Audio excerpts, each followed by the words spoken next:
విశాఖ శారదాపీఠం వార్షిక మహోత్సవాలు వసంత పంచమి మూల సందర్భంగా నిన్న ప్రారంభమైన పిల్లలకి సామూహిక అక్షరాభ్యాస కార్యక్రమాలు నిన్న. అదే సందర్భంలో ఇవాళ రెండవ రోజు కార్యక్రమాలు వరుసగా సాగుతూ ఉన్నాయి. ఇందులో శారదాపీఠంలో జరుగుతున్న వార్షిక మహోత్సవాలకి రెండో రోజుకి సంబంధించి పీఠ ప్రాంగణం ఆధ్యాత్మికోత్సవ శోభను సంతరించుకునే విధంగా ఏర్పాట్లు చేసుకొచ్చారు. రాజశ్యామల అమ్మవారికి పీఠాధిపతులు స్మాత్రానందేంద్ర సరస్వతి ప్రత్యేక పూజలు నిర్వహించారు. అమ్మవారి ఆలయంలో నిర్వహించిన అభిషేకాల అలంకరణలు ప్రత్యేకంగా ఏర్పాట్లు చేశారు. హోమాగ్నిలో ఆహుతులు సమర్పించారు.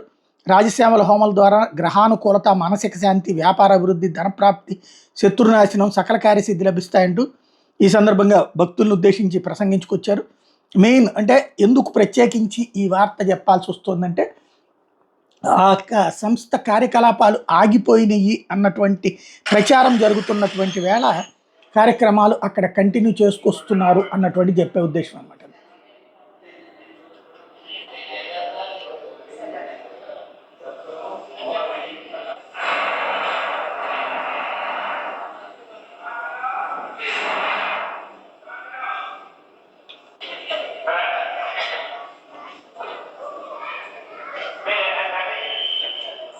సహజంగా అక్కడ నిరంతరం వచ్చే భక్తులు ఉంటారు. ఆ భక్తులు మరొకసారి భారీగా కనబడుతూ ఉన్నారు.